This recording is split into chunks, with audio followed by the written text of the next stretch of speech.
from the BRC today with Christian Samasic, but the BRCs will also be at ISMB next week. And so I just wanted to let you know that if you're at ISMB, come meet with us, especially at our open community forum. We'll have speakers and panelists and just another one of these open community forums that PDN is hosting. So put the link in the information in the chat. All of the tools for tomorrow webinars are recorded on our shared YouTube channel, so you can find those recordings if you've missed a meeting that you want to learn more about. But I'll hand it over to Christian to talk about the viral family level phylogenetic trees. Yes, hello. My name is Christian Samasic. I'm a lead bioinformatics engineer at the J. Carpenter Institute in La Jolla, and also work for the BRC project. And my background is mostly in general computational biology, evolution, viral evolution, comparative genomics, especially at the level of protein domains. And so today today's talk will be quite technical. So I'll talk about a software pipeline I developed in the last couple of months, basically. It's called VFAM trees, which stands for viral families. And its goal is to make reproducible reference phylogenetic trees for every viral family, as the name implies. And so I'll go over the goal of these programs and how it works, what it does, and what makes it unique, and how you could use it too. So that's section one, is the motivation. Why did I bother to do this? Why do we want to do family level reference trees? Basically, it's one reason is if a new viral genome has been sequenced, it's only meaningful in a context. Where does it fall on the tree? What are its relatives, and how divergent is it from other members of that family? As everybody knows, during an outbreak for public health, it's very important to be able to classify strains, see where they fall, how they evolve, how are they related to existing sequences or strains. And oftentimes this is done ad hoc in a lab, manually. Usually, it's not reproducible and it's slow. So that's what does. And so there's the main two bottlenecks we try to remove. As I already mentioned, the breadth is tedious. You have to collect your sequences, clean them, usually perform some kind of subsampling because the families are too big. You cannot. You could infer a tree for thousands of sequences, but then visualizing is difficult and it's hard to make any conclusion in it. And so this takes a long time if you try to do it by hand, and it's not reproducible.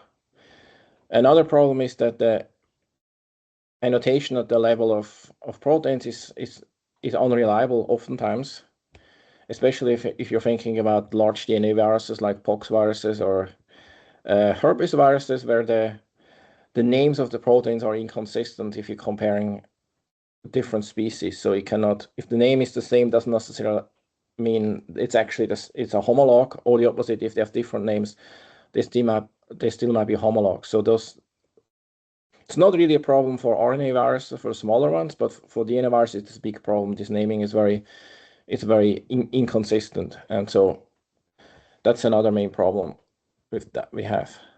And to kind of what the goal is, it's to produce nice trees like the one you can see on the screen right now, which is Calyciviridae example, where we have a decent numbers of sequences, but not too many, so it's not overwhelming. But we still cover the whole breadth of the family, and we only have a high quality sequences. So which means that the tree quality should be good. So, and then also you can see what we also want to do is we want to annotate internal nodes, so to give more information. If we go a higher level, go from moving up from species to genus and subfamily and so on. So basically, so that's kind of the goal I have for each viral family, especially in BRC resource. I have have like what for each family have a tree like that, which gives you an overview and which would also allow you to place new sequences. You can pretty much see where they're going, where they're falling, what they might be.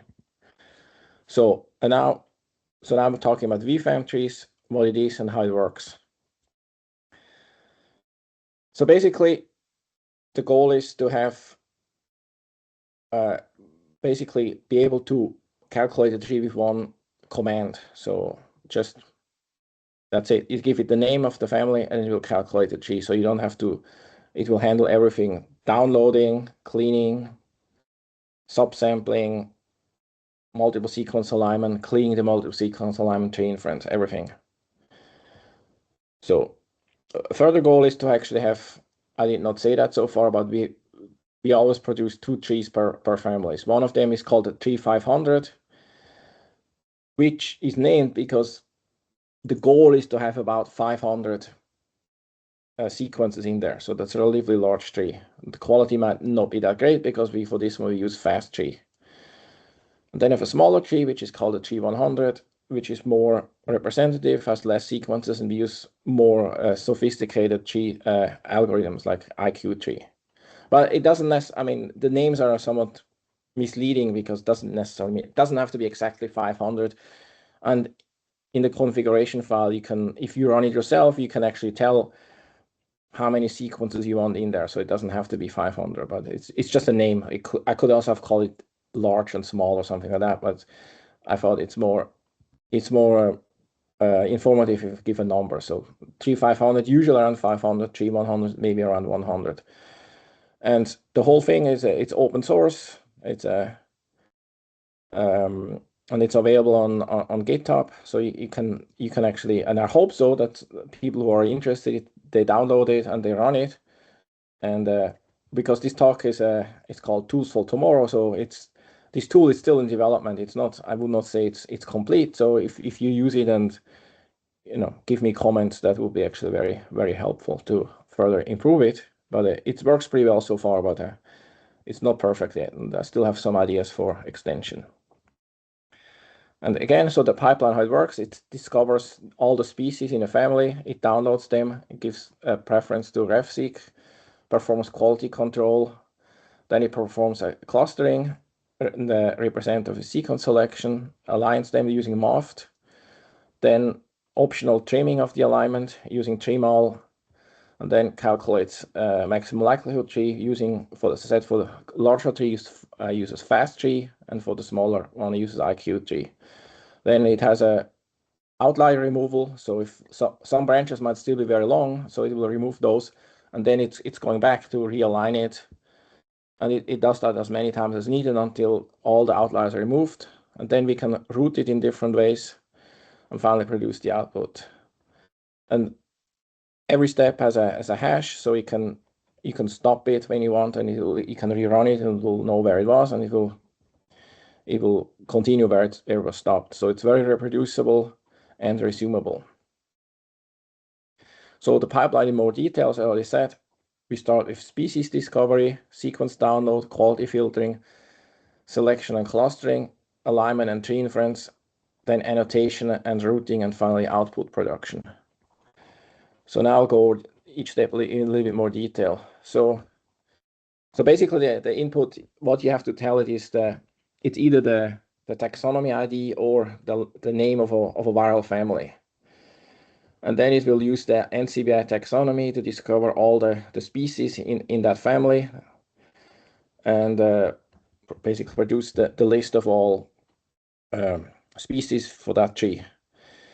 In the configuration file, we can also, if you, for example, in an outbreak, you might not necessarily want the whole family, you might limit it to a genus or maybe even to a species. So you can do that too. There's in the configuration file, there's a way to restrict to a lineage. And if lineage could be anything, like as I said, like a species or a genus or a subfamily. So that also allows to produce more targeted outbreak trees as opposed to the more broad family trees. And then naturally, the next step is to actually download the sequences. And here the RefSeqs are given priority. And also naturally, you have, I mean, depending on the viral family you're working on, the molecule could be, it could be either it could be a protein, or it could be a segment, or it could be the entire genome. And that's also in the configuration file. You have to tell the program what you want. If you want, I mean, it's not always your choice, because if you're working on a segmented virus, you have to select a certain segment, and that's what you have to do. A unique feature is that, as I said, we support running, we support or use hidden Markov models, HMMs, and that is so we don't have to rely, if we're working on the individual proteins, so we don't have to rely on the naming, which I already mentioned, being consistent. So in this case, if we use HMMs, we would download all the proteins and then run HMM scan to determine what those proteins are, and that's all automatically. You don't have to deal with that. And also, since we're kind of working on individual families, so we have HMM sets for every family, so the search is much faster, as opposed to if you search the whole PFAM. Of course, it would be slow, but since here we are running against a limited set of hidden Markov models, so it will be much faster. And in order to encourage experimentation, we are also having a cache which has a configurable time to live. That means it will automatically delete itself if it's too old. But the advantage of this is, since the download step is usually is very slow, and if you want to redo an analysis, but maybe just use let's say using a different algorithm or a different setting, you don't have to re-download everything. Everything is cached. So then if you run it again on the second time, it will be much faster. So, and the cache is completely, you can control it. You can delete what you want, or you can delete just one family out of it, or you can delete the entire cache if you want to. So it's very flexible. And again, as I said, it has usually 90 days TTL. So that means after 90 days, it will sequences that are older than that, they will go away, because then the assumption is they might not be current anymore. The next step is the quality filtering. That's very important. And there's a couple of settings, and one important one is we have a manual override. So certain sequences might be important, and we never want to exclude them, even though they are, maybe the quality is not great. So we can do that. And we can also do the opposite. If we know certain sequences are bad, we can always exclude them, so they have no chance of going through. But generally, the filtering is, I mean, you don't have to use all the filtering at every step, but there's a couple of filterings you can do. One of them is the ambiguous characters, which are things like N and X's. You set a threshold for those. You can also, if you want to just do a simple minimal length filtering, you can either manually say everything shorter than 500 gets removed, or you can do something like where it calculates the mean and then uses, like, for example, half everything which is shorter, half the mean gets removed. And then there's a fourth step for length filtering, which also allows you to fill sequences which are longer than a certain threshold. It's quite sophisticated, and that step is kind of complex, because you can calculate different statistics and then use that to remove sequences, because the distribution of lengths might not always be normal or easy to understand. So there's a couple of ways to do it, and I won't go into that in much detail for this talk, because it's too technical. But the fact is, you can filter the quality in various ways, but mostly based on length, and also based on sequence quality. And then comes the important step of the clustering. So usually you have too many sequences and you want to remove them. And for this one, we use MMSeq, which is faster, but we can also use CD-hit if we want to, which CD-hit is slower, but it's in certain application it's more accurate. So we can use both, and you can, again, in the configuration, you can tell that how to use it. And another important step for the clustering is that the refseqs they're given priority. That means if you have a refseq, it will never be filtered out. but you might have close relatives to that, and so those will get removed. So usually you have a default of 0.99, so anything which is more similar than 0.99 to a ref-seq it will get removed, because that might be the same thing, and we don't want annoying, very close related things to have. And so, and then finally comes the tree inference, where we currently use MOFT for the multiple sequence alignment, which in my opinion is currently one of the better programs, maybe the best. And then if you want to do, we can use another program called trim all, which stands for trim alignment, which allows to trim the alignment, which means remove certain regions which are particularly rich in gaps. And trim all in itself has different settings, and you can use those in the configuration. So, and then for the actual tree inference, we use fast tree for the larger tree and IQ tree for the smaller tree. IQ tree, of course, is more accurate, but it's also slower. We have, of course, branch supports. And then I think this is a fairly unique step. So we have an iterative branch length remover. So if you're building the tree and then you see certain branches are much longer than what you expect, so the program can automatically remove those. But since it's assuming that those sequences might be in some ways something might not be right about them, maybe they're not very accurate. So that means they could actually harm the multiple sequence alignment. So it's not good enough just to remove them from the alignment and recalculate the tree. So we actually recalculate the alignment with then those sequences removed, and then do it again, see if there's other outliers. If we still have them, we do the same thing again up until like usually 3 times. So that's, I think, fairly unique. And then the other unique thing is, and that's the step which is still a little bit in development, is for large DNA viruses, you cannot align the whole genome, because first of all they're too long, and secondly they might be, I mean, the order of the genes in the genome is not always the same, so it's tricky to align them, and maybe doesn't even make much sense to try to align the whole genome. So usually people do proteins there. So, but as it turns out, just using one protein, it doesn't usually give you enough signal. So like, for example, using pox viruses, you could use DNA polymerase, but that is maybe not bad, but it doesn't give you a strong signal. So in this case, what we're doing is we do concatenate multiple proteins together. We mean maybe 8 to 10. And as I already mentioned, here the difficult step is not really the concatenation, but it's actually to deal with the naming of the proteins, because the names might be inconsistent. So for this step to properly work, we cannot rely on the names. So we have to use the hidden Markov model approach. And so yeah, so that's what we'll use here.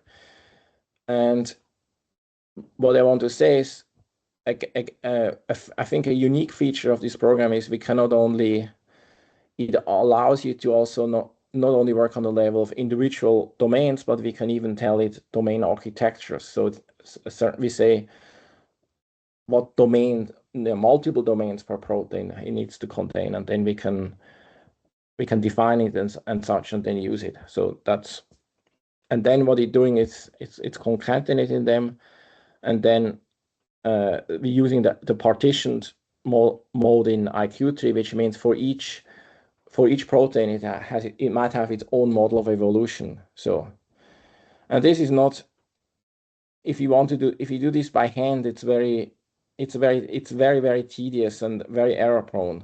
So I think a lot of people simply don't want to do it, because it's too complicated, and it's very hard to do. So, but this program, it does everything, so you don't have to deal with that. So it does I said it determines the right proteins, and then it concatenates them, and then it's doing the partition in the IQ tree. So that's this step. So, and then finally, once now we have the trees, now we need to root the trees. Because as you know, when you're calculating trees using these programs, usually their routing is random. And for this application, it's important we have a right root. So, and VFAM3 offers multiple ways of routing. And the most useful one is where we use basically we use the NCBI taxonomy to determine the taxonomy of the internal nodes. And then we're routing in all possible ways, and for each possible routing, we determine the taxonomy, and then we're using that route, which is the most monophyletic, which means makes the most sense if you're thinking about species. You can also route if you don't trust this approach, or if it's maybe you don't have enough information. You can also route by things like midpoint routing. And as you already said, we do the genus inference for the internal nodes, and also coloring. So we put colors on the trees, which then is used in the follow XML. And then finally, the output is in various formats. So we have the Newick format, which is the standard format for many G programs, but the problem is there's not much information. You just have names. The preferred output is the follow XML, which allows you to have rich annotation of the whole tree, like taxonomy and sequence, support values, colors, everything. Then also the program also produces in the auspice format, the JSON format, which can be used for NextStrain, so we can also visualize the trees using NextStrain. And then also we produce PDFs and PNGs. And here now is an example of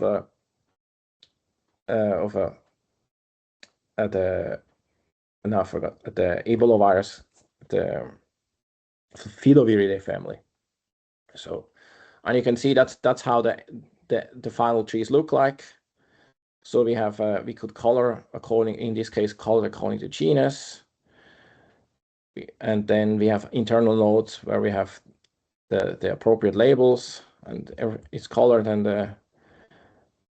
any kind of outliers or weird sequences are removed. So that's kind of the final product, and that's the 3100. That's the smaller one.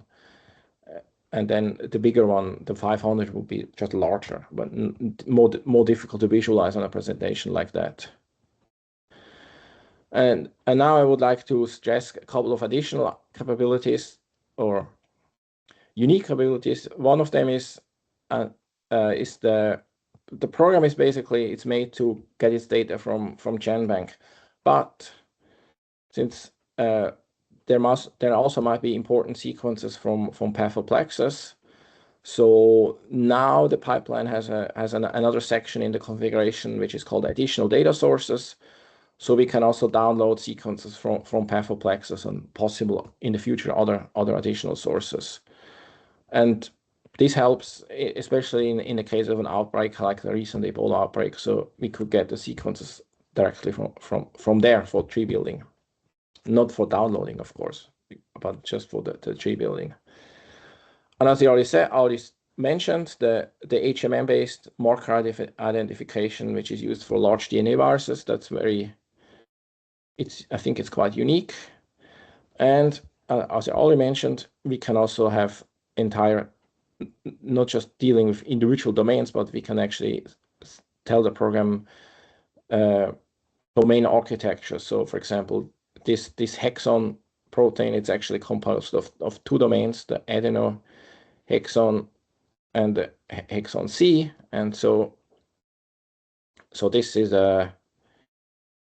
so you can define proteins like that. And the next step is actually also to include OR logic in this. That's not done yet because sometimes proteins might have slightly different domain architectures. And so if we just very stubbornly say it always has to be like that, it might not be good. So the next step is to say could have this domain architecture or that one. But that's not done yet. That's tools for tomorrow. As I said, an important point of this program is the scientific rigor. And so for this one, we're not relying on names. We use HMMs. So that solves a big problem with the inconsistent naming. I think I see time is kind of getting low, so I won't talk about this, but I basically the program kind of automatically discovered that certain HMMs, even though the name sounded reasonable, but then I was actually running the program, it discovered that the PFAM names were wrong. I mean, not the names were wrong, but the names were misleading, and we needed another HMMs. So that, and again, the trees should be rigorous. So one thing is we prefer F6, and we have support values, and we do the routing. We have different ways of routing: taxonomy guided, or math routing, or midpoint routing. And we have the least common ancestor taxonomy, annotation of internal nodes, and iterative branch length removal. And why is this important for public health? Because one of the goals is so that anybody can use it. So you don't actually need really strong bioinformatics skills. You just need to be a little bit comfortable with the command line. And you need to know the virology of your family, but if you have that, you can run it. And you can even produce as I said, the JSON output for auspice, so you can use with NextGen. And we can deal with outbreaks in real time, because now we have the ability to get sequences from other sources like Pathoplexus. We can pull them directly from there and add them to a tree, which maybe then in this case, as I said, is not necessarily a family tree, but maybe a lower level. And so this is how it looks in BRC. Here's the example of the Caliciviridae. You can see we have colored according to the genus in this case, and the tree is very manageable. It's not too big, but it gives you a nice overview of the family. So now for each family in BRC, there's these two trees. There's the 500 trees and there's the 100 trees. So it's total more than 500 trees in total. So there's one for each family. And as I already said, there is also very reproducible, because it's based on the configuration file. So once you have the configuration file and rerun it, you will get the same tree. And I mentioned it's available on GitHub under vfam trees, and it handles all the installation. I mean, if you follow instructions on GitHub, you should be able to run it. It will all the installation of the requirements like math, the IQG is handled by the program. So, and the current limitation is, well, as I mentioned, for many families, a single tree is not working well, and we might have to extend it to multiple markers. And maybe we could do a deeper next-gen integration. And also, since now we have this HMM-based concatenation, we could also use it for not just for viruses, but also for bacteria or eukaryotic pathogens too, because that's in a way the same thing. So there's no technical difference. They're just bigger. So, and so the take home is that we can produce reproducible annotated phylogenetic reference trees, which are rigorous because we're using HMM markers, we're using principled routing, and it's useful because we can also, the trees are interactive, and we allow to add additional sequences from other databases. And so finally, you should, as I said, if you have interest in that, you can go to on GitHub and you can try it, and maybe let me know your comments how it works for you. So that's it. So it's exactly 30 minutes. So are there any questions? Thanks, Christian. That was awesome. There's a question in the chat. It says, when selecting the representative reference sequences, do you also consider ICTV references? That's the first question. No, not at this point, but things like that, I mean, not at this point, but it could be added. I mean, okay. And then the second one is, for multiple sequence alignment, did you compare different tools such as MACSE before deciding on MAFT? No, I didn't. I mean, no, I did not for this purpose. I just used Moft. And then how But do you, oh, go ahead. again, it could. I mean, it's not. It doesn't have to be. We could do we could now we could run multiple alignments and then build a tree for each and compare it. But I have not done it at this point. The reason why I decided for Moft is because I've used it in the past, and it always worked. I was always satisfied with it. I think it worked. I mean, I have compared multiple sequence on them before, but not for this project, and it seems to perform well. So, and the trees usually when you're running and you look at the support values, they're usually very good. So I have at this point, if the if there is a low, if there's something not right about it, like low support, I don't think it's the multiple sequence alignment which is the problem. It's maybe more the sequence quality, or it's just not enough signal. By which I mean the sequences are either they're too short, or the sequences are just too similar to each other, so you don't get a good signal. So, but yeah, if I mean again, as I said, it's not it's in a way it's a trivial matter to replace the alignment program with another one. I mean, it could be an option. So that's in a way it's not a technical challenge. It's much easier than the things that has having to do with the concatenations. I see The there's another third question. question, yeah, there's a third question from this first person. So that's how do you handle missing genus information from certain genomes when using NCBI taxonomy IDs? I have not really talked about that, but I also have a sister program which is called RepSeq, and in a way those programs are similar. They do kind of somewhat similar things, and I started experimenting with using the tree structure to actually infer the genus if it's missing.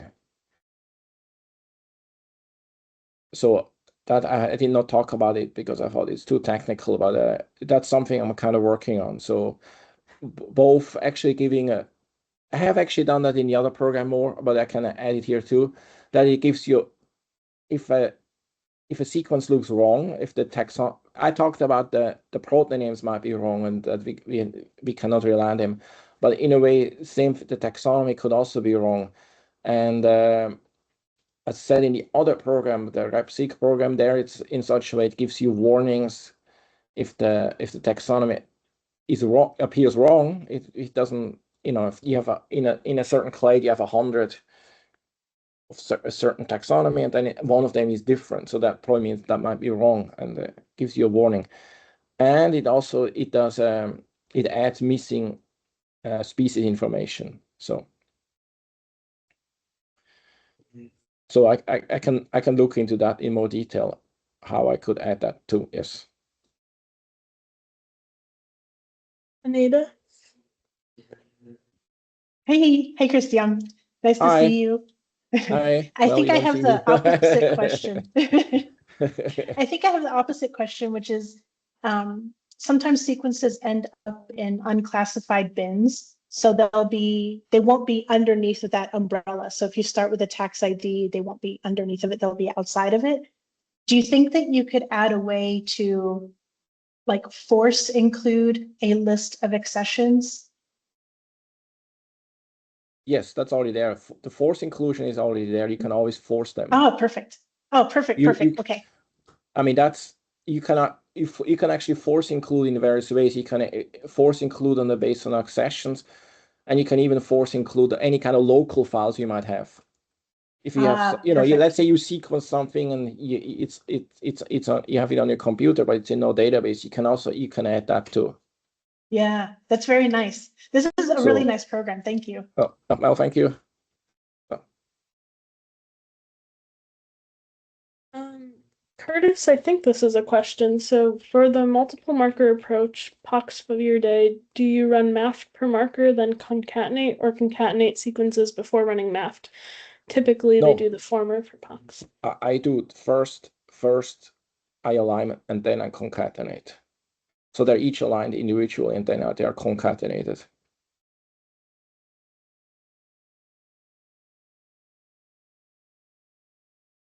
because then we know the exact for the partitioning in IQ tree, then we know the exact boundaries where one starts. Otherwise, you will know you might get small. If you just align, you concatenate first and then you align, you get small errors on the boundaries of the individual protein. So it's the cleaner approach to align, and also it's faster to align individually and then concatenate.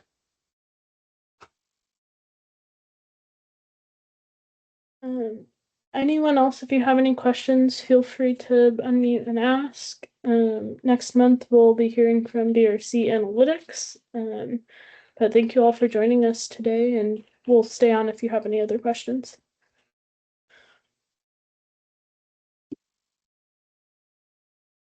Yeah.